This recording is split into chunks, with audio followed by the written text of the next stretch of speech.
14 हमें निकालना है नेशनल इनकम। नेशनल इनकम का मतलब होता है NNP@FC, ठीक है।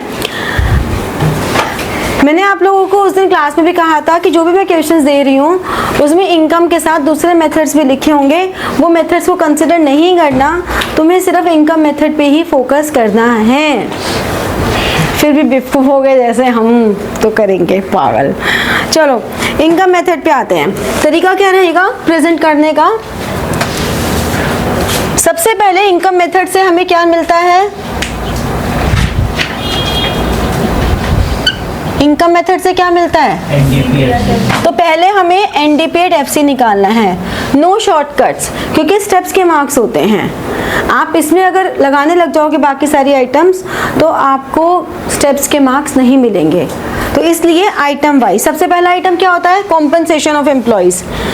हमें दिया हुआ है employee compensation, employee compensation 2 line छोड़ के अमाउंट साथ के साथ लिखते जाओ। Plus operating surplus RIRP, rent, अपने काम की चीज ढूंढते चले जाओ। रेंट, इंटरेस्ट, रॉयल्टी नहीं है, प्रॉफिट्स,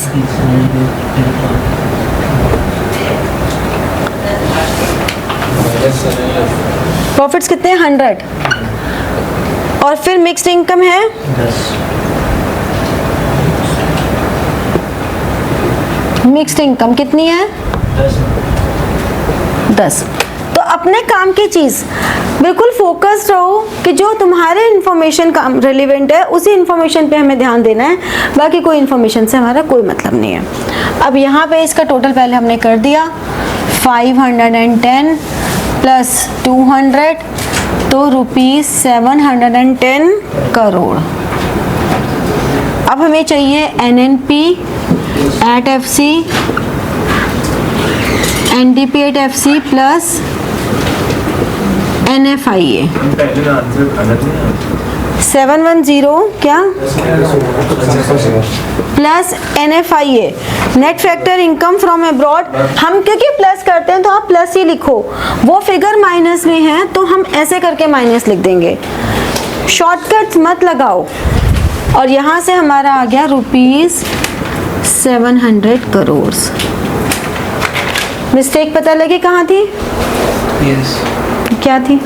मैम मैंने ये प्रोसेस ही नहीं करा, सेकंड वाला मैंने खाली 710 करोड़ निकाला। बहुत बढ़िया, स्टेप बाय स्टेप करो। चलो 14 पर आते हैं। 14th में हमें निकालना है NNP@ factor cost by income method. Again NDP@ factor cost. Compensation of employees हमें डायरेक्टली दिया हुआ है, एम्प्लॉय कॉम्पेंसेशन। एम्प्लॉय कॉम्पेंसेशन की वैल्यू है 400 प्लस ऑपरेटिंग सरप्लस नहीं दिया हुआ, रेंट, इंटरेस्ट एंड प्रॉफिट दिया हुआ है। इंटरेस्ट, रेंट एंड प्रॉफिट्स यानी कि 600। अब हमें RIRP में रेंट दे दिया, इंटरेस्ट दे दिया, प्रॉफिट्स दे दिया। रॉयल्टी कहीं पूरे क्वेश्चन में है नहीं तो इग्नोर कर देंगे, ठीक है। बस मिक्स्ड इनकम, मिक्स्ड इनकम दी हुई है तो मिक्स्ड इनकम कितनी है? 100। तो ये आ गया हमारा ₹1100 करोड़। अब हमें चाहिए NNP@FC, तो NDP@FC प्लस NFIA यानी कि 1100। NFIA net factor income from abroad 50 दी हुई है तो आंसर आ गया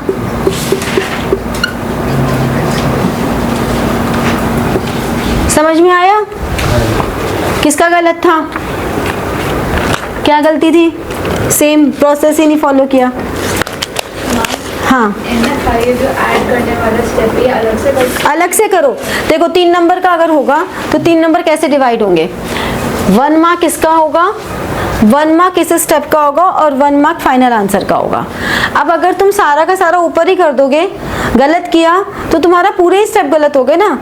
अगर तुमने ये स्टेप गलत कर दिया लेकिन ये वाला इक्वेशन सही लगा दिया तो इसका हाफ मार्क तो मिलेगा। समझ रहे हो? तो इसलिए अलग अलग स्टेप्स में करो, हमेशा बेनिफिशियल रहेगा। इसके बाद 16th है। 16 देखो, 16th में आ रहा है again NDP at FC, compensation of employees. ये शॉर्ट फॉर्म्स बस प्रैक्टिस के समय लिखोगे, एग्जाम में नहीं लिखोगे, ठीक है। फिर RIRP रेंट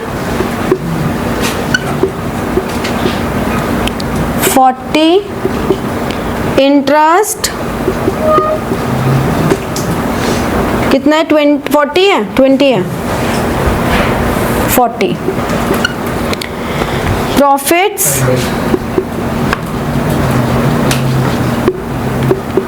100, रॉयल्टी नहीं है, मिक्स्ड इनकम है, लिख तो दिया इंटरेस्ट 40, मिक्स्ड इनकम नहीं है इसमें, ठीक है। अगर तुमने लिख दिया, मान लो मैंने लिख दिया मिक्स्ड इनकम, आदत पड़ गई हमें क्वेश्चंस करके, हमने लिख दिया मिक्स्ड इनकम, तो ये नहीं कि उठा के कटिंग करने बैठ जाओ, लिख दिया तो लिख दिया, जीरो लिख देंगे, कटिंग मत करो। अगर तुमने आदतन मिक्स्ड इनकम लिख दिया फ्लो में, बाद में देखा ओहो मिक्स्ड इनकम तो है ही नहीं, तो जीरो लिख दो यार, कटिंग से बेटर है। अब ये कितना आंसर आ गया, 180, 150 एंड 180, 330, 150 प्लस 180 330 तो होता है, 330 करोड़। अब हमसे मांगा क्या है, ग्रॉस नेशनल इनकम। इसमें वो नहीं करेंगे हम employer's contribution to social security? क्यों करेंगे, जब हमें कॉम्पेंसेशन ऑफ एम्प्लॉयज दिया हुआ है पूरा का पूरा, तो उसमें तो वो ऑलरेडी इंक्लूडेड ही होता है ना। यही तो मैंने बताया था कि अगर मेजर हेड गिवन है तो उसके इंटरनल हेड्स को नहीं देखना। अब हमसे बोला है gross national income. National income क्या होती है, NNP एट FC। अगर वो ग्रॉस पे निकालनी है तो GNP एट FC, ठीक है। National income is NNP at FC, लेकिन अगर हमें नेशनल इनकम ग्रॉस पे कैलकुलेट करनी है तो GNP एट FC। हमें मिला हुआ है GDP एट FC, तो अब इसमें हम ऐड करेंगे डेप्रिसिएशन, इसमें हम ऐड करेंगे NFIA यानी कि 330, डेप्रिसिएशन हमें factor income change, consumption of fixed capital, consumption of fixed capital is depreciation, लिखवाया था 15 plus NFIA factor income to abroad और फैक्टर इनकम फ्रॉम अब्रॉड, यानी कि 10 माइनस 15, ठीक है। Factor income from abroad 10, factor income to abroad 15, तो ये कितना हो गया, 340 हो गया क्या।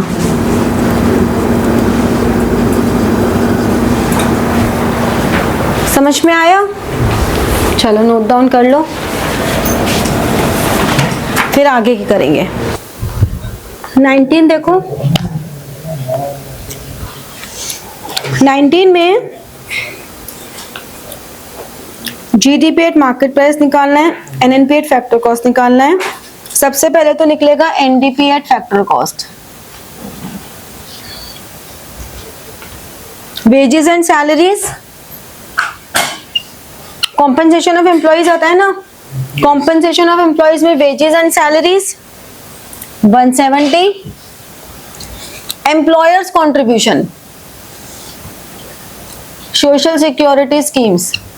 अगर ये एम्प्लॉयज कॉन्ट्रीब्यूशन होता तो हम नहीं लेते, एम्प्लॉयर्स कॉन्ट्रीब्यूशन है तो लेंगे।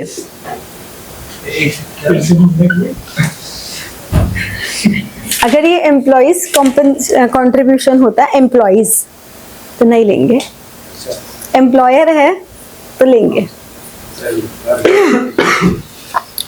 फिर आ जाता है कहीं पर भी always, no exceptional cases. Employer लेंगे, एम्प्लॉय नहीं लेंगे, एम्प्लॉय अरे यार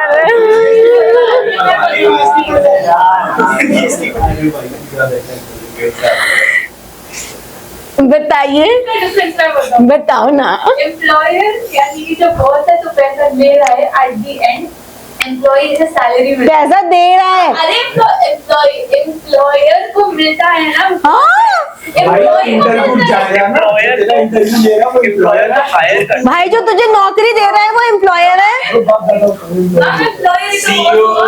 तो बॉस हुआ, वो पैसा देता है अपने एम्प्लॉइज को। तो वही तो कि एम्प्लॉय जिसको पैसा मिलता है सैलरी के फॉर्म में, एम्प्लॉय एम्प्लॉयर जो नौकरी दे रहा है तुम्हें, तुम्हारा बॉस जो है, जो तुम्हें सैलरी देता है, वो एम्प्लॉयर है।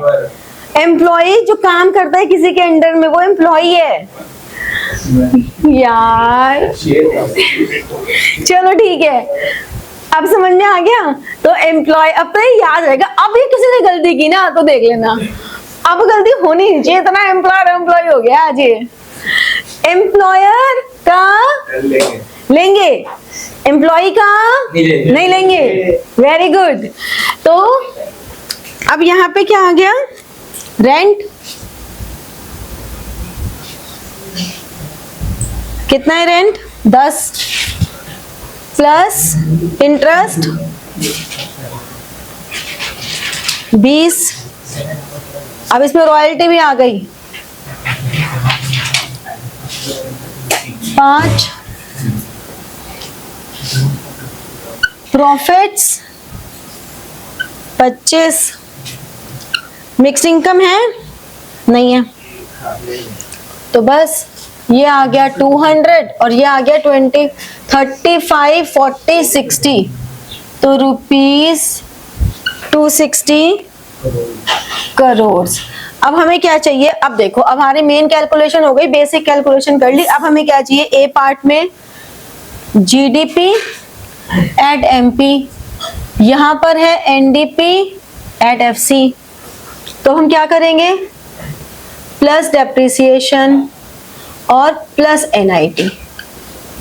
1 से 1 पे जाएंगे, 2 तो सेम है, 3 से 3 पे जाएंगे। तो अब समझ में आया मैं क्यों कह रही थी गोल्डन रूल्स हैं। घूम फिर के कहानी उन 3 पॉइंट्स पे ही आ रही है ना। यस मैम में तो बड़ी दबंगता है। Consumption of fixed capital, NIT 38, कितना हो गया 12, 3।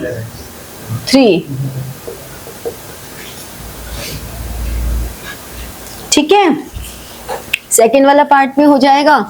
क्या चाहिए, एनएनपी एट फैक्टर कॉस्ट। तो NDP at factor cost plus net factor income from abroad. तो यानी कि 260 NFIA -3 करोड़। आधा नंबर कट जाएगा, करोड़ों का घोटाला। करोड़ से तुम रुपए पे ले आए तो 21। Calculate national income, compensation of अब देखो, अब मैं करके नहीं दिखाऊंगी, इसे समझो। कंपनसेशन ऑफ एम्प्लॉइज सी हो गया। यस। फिर ऑपरेटिंग सरप्लस में रेंट, इंटरेस्ट, प्रॉफिट्स हमें डायरेक्ट नहीं दिए हुए, प्रॉफिट्स के तीनों कंपोनेंट्स दिए हुए हैं। तीनों कंपोनेंट कौन से, कॉर्पोरेशन टैक्स, डिविडेंड्स और अनडिस्ट्रीब्यूटेड प्रॉफिट्स। तो यानी कि rent, interest, dividend, corporation tax, undistributed profits और फिर मिक्स्ड इनकम। तो हमारे पास आ जाएगा एनडीपी एट फैक्टर कॉस्ट, फिर नेशनल इनकम निकल जाएगी। ठीक है, 22 में भी देखो, 22 में कॉम्पनसेशन ऑफ एम्प्लॉइज। अब कॉम्पनसेशन ऑफ एम्प्लॉइज दिया हुआ है, इसलिए जो एम्प्लॉयर्स कंट्रीब्यूशन है टुवर्ड सोशल सिक्योरिटी स्कीम उसे कंसिडर नहीं करेंगे, क्योंकि compensation of employees major term है जिसमें वो ऑलरेडी इंक्लूडेड है। फिर रेंट नहीं है, छोड़ दो। इंटरेस्ट है और प्रॉफिट्स हैं, बस उन दोनों को ले लो। और फिर मिक्स्ड इनकम है, उसको ले लो, निकल जाएगा। 23 मिक्स्ड इनकम के अंदर क्या क्या आता है? कुछ नहीं आता, मिक्स्ड इनकम होती है, उसके कभी कंपोनेंट्स नहीं होंगे। फिर 23 में वेजेस एंड सैलरीज आएगा, लेकिन contribution to social security schemes by employees दिया हुआ है। एम्प्लॉइज दिया हुआ है तो वो नहीं आएगा, एम्प्लॉयर का आता है। ऐसे मत देख। तो इसलिए सिर्फ वेजेस एंड सैलरीज लेंगे, ऑपरेटिंग सरप्लस डायरेक्टली दिया ही हुआ है तो रेंट और रॉयल्टी को भी इग्नोर कर देंगे, मिक्स्ड इनकम दी नहीं हुई तो छोड़ देंगे। अब आता है 24 में देखो वेजेस दिए हुए हैं, कंट्रीब्यूशन टू सोशल सिक्योरिटी दिया हुआ है, कुछ भी नहीं लिखा एम्प्लॉयर एम्प्लॉय, तो हम मान के चलते हैं कि एम्प्लॉयर का ही होगा। अगर कुछ भी नहीं लिखा तो वो एम्प्लॉयर का ही मानेंगे। तो वेजेस हो गया, कंट्रीब्यूशन टू सोशल सिक्योरिटी हो गया। अब आ जाओ, रेंट दिया हुआ है, इंटरेस्ट दिया हुआ है और प्रॉफिट नहीं दिया हुआ। प्रॉफिट के तीनों कंपोनेंट्स दिए हुए हैं, डिविडेंड, कॉर्पोरेट गेन टैक्स और surplus profit, undistributed profits, retained earnings, एक ही बात है। ठीक है, डोमेस्टिक इनकम होती है, जैसे नेशनल इनकम होती है NNP eight factor cost, domestic income होती है NDP at factor cost. Corporate gain tax वही कॉर्पोरेट टैक्स, कॉर्पोरेट, हाँ हाँ हाँ, minus intermediate consumption.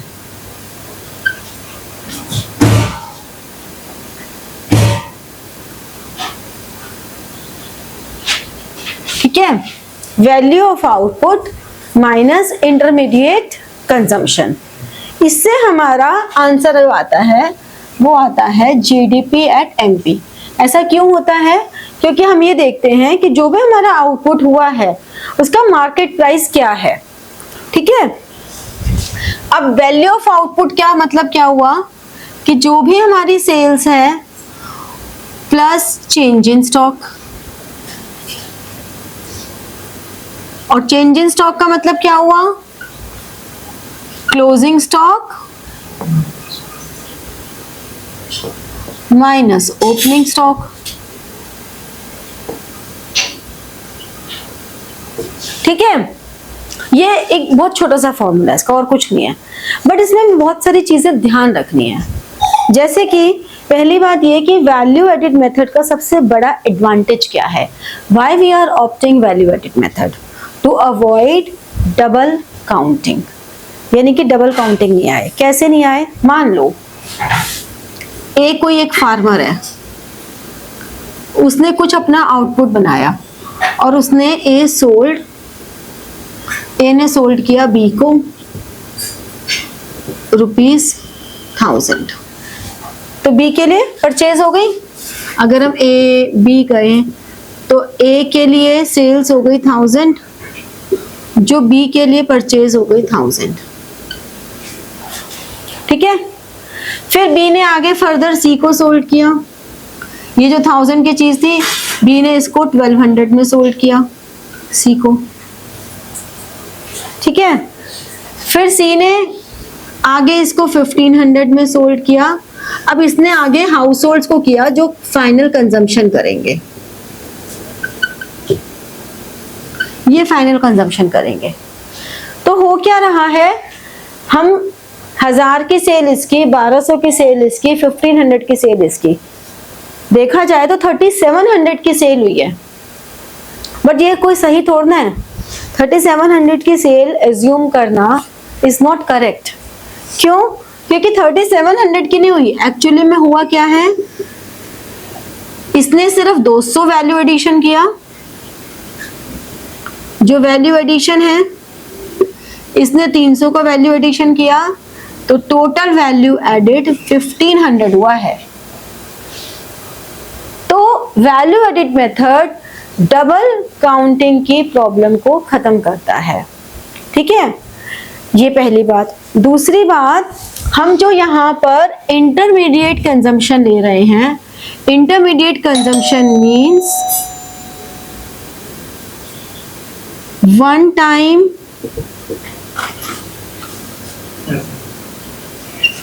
Producer goods.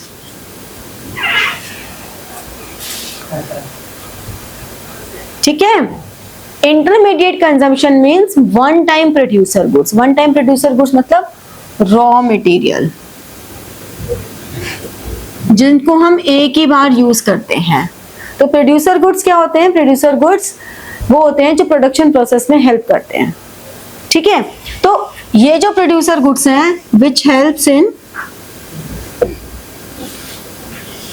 Production process. अब इसमें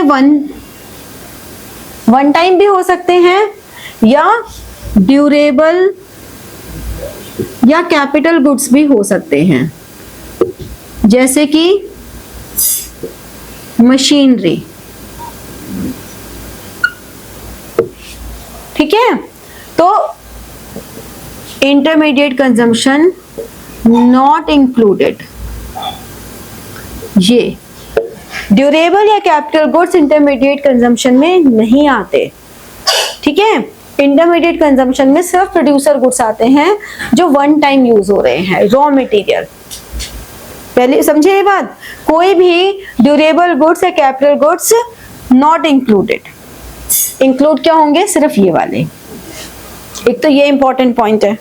ठीक है, दूसरा इंपॉर्टेंट पॉइंट है, if domestic sales are given,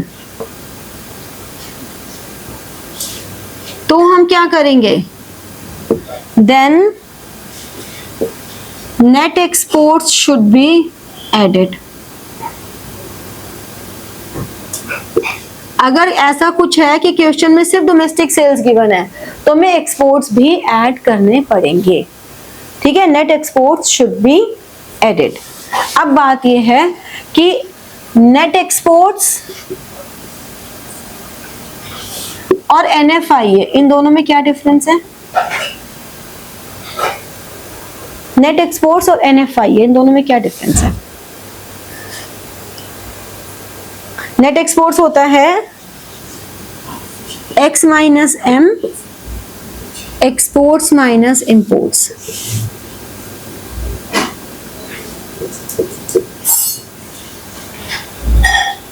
अब बताओ नेट एक्सपोर्ट्स और NFIA में क्या डिफरेंस है?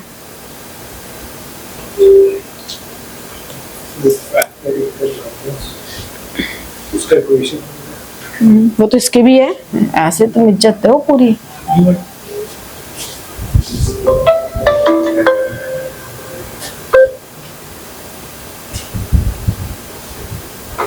हम इसमें एक्सपोर्ट्स प्लस इंपोर्ट्स होगा। It is related to goods and services. Goods and services मतलब यहाँ पे सर्विसेज आ रही है, ट्रांसपोर्टेशन, कम्युनिकेशन, ठीक है ना, ये सारी चीजें। इसमें आ रहा है factor income from abroad, factor income to abroad. इसमें जो फैक्टर सर्विसेज आ रही है ना, वो आ रही है लैंड लेबर, मतलब जो प्रोडक्शन प्रोसेस में हेल्प कर रही है, लैंड लेबर और कैपिटल और एंटरप्रेन्योर।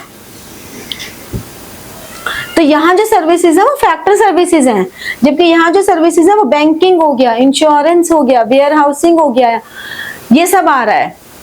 ठीक है, दोनों में डिफरेंस।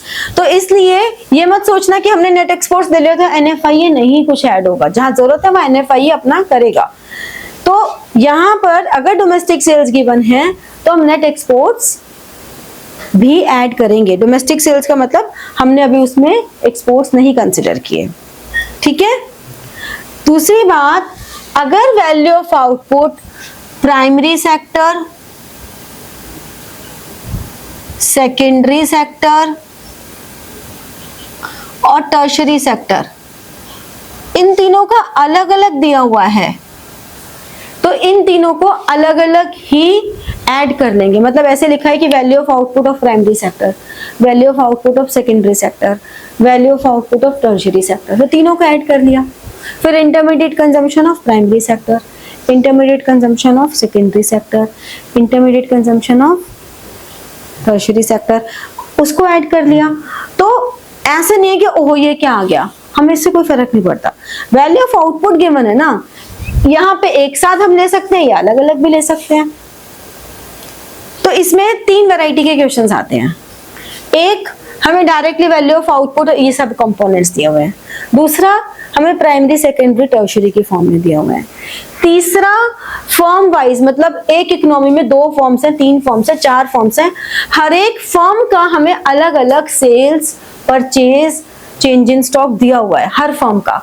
कि एज्यूम कर लो कि एक कंट्री में, एक इकोनॉमी में ये 4 फॉर्म्स हैं, ये 2 फॉर्म्स हैं, तो हमें अलग अलग फॉर्म का निकालना है और फिर उनको ऐड कर देना है। तो कहानी सब में सेम चल रही है, क्वेश्चंस की वैरायटी है बस ये सारी। समझ में आई बात? क्लियर हुआ? चलो नोट कर लो। देखो क्वेश्चन नंबर 15, 81 का क्वेश्चन नंबर 15, तुम्हें value of output of primary, secondary and tertiary sector दिया हुआ है। वैसे तो कैसे भी कर लो कोई फर्क नहीं पड़ता, लेकिन प्रेजेंटेशन थोड़ी तो मैटर करती है। तो अगर हम ऐसे लिख लें, primary, secondary, tertiary, value of output rupees in crore तो लिख ही लो। कितना कितना है? 1000 और 100। फिर लेस इंटरमीडिएट कंजम्पशन कितना है? प्राइमरी का 500, सेकेंडरी का 250 और टर्शियरी का 50। तो वैल्यू एडेड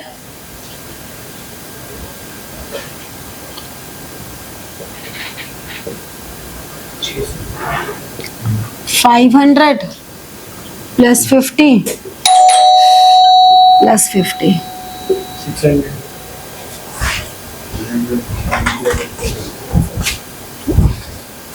तो ये आ गया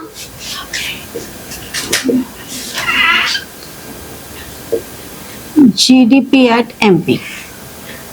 ठीक है, 500 प्लस 50 प्लस 50 वैल्यू एडेड में आ गया 600। हमें निकालना क्या है? National income. GDP at MP minus depreciation, gross से नेट पे जाने के लिए, फिर डोमेस्टिक से नेशनल पे जाने के लिए, प्लस NFIA माइनस NIT। तो 600 डेप्रिसिएशन, 55 NFIA, फैक्टर इनकम, हाँ तो इसको शो करोगे पूरा, और NIT 100 माइनस 20। तो ये आ गया 545 माइनस 5 माइनस 80। तो ये कितना आ गया? 460। समझे कैसे करना है? तो अब मैंने आप लोगों को क्वेश्चंस भेज दिए हैं। असाइनमेंट बुकलेट से सिर्फ मैंने 6 क्वेश्चंस दिए हैं, बाकी आपके पास अब काम बहुत सारा है करने को। आपको अपने अपने बुक्स में से इनकम मेथड के जितने क्वेश्चंस कर सकते हो अपने अपने पेस के अकॉर्डिंगली करना शुरू कर दो। अभी हम पूरा देंगे, अभी हम नेक्स्ट क्लास भी देंगे, उसमें एक्सपेंडिचर मेथड भी करेंगे, उसके बाद भी अभी हम एक हफ्ता और देंगे क्योंकि अभी हमें थ्योरी भी करनी है नेशनल इनकम की। तो अभी हमारा जाएगा, मतलब अप्रैल एंड तक, बीच तक जाएगा। मैं इसलिए बता रही हूँ कि हमारा पूरा अप्रैल जा सकता है, मैक्सिमम अप्रैल से आगे नहीं खींचेगा, अप्रैल से पहले ही हो जाएगा। बट अगर अब किसी के एग्जाम में ऐसा हो कि मई में किसी का एग्जाम है फर्स्ट वीक में, तो हाँ, तो मुझे वो सिलेबस अपना ग्रुप में भेज दें, मैं नेक्स्ट वीक में वो क्लासेस अरेंज कर लूंगी। हाँ तो ग्रुप पे डाल दो ना जो भी है, ठीक है। चलो, तो लाइक, शेयर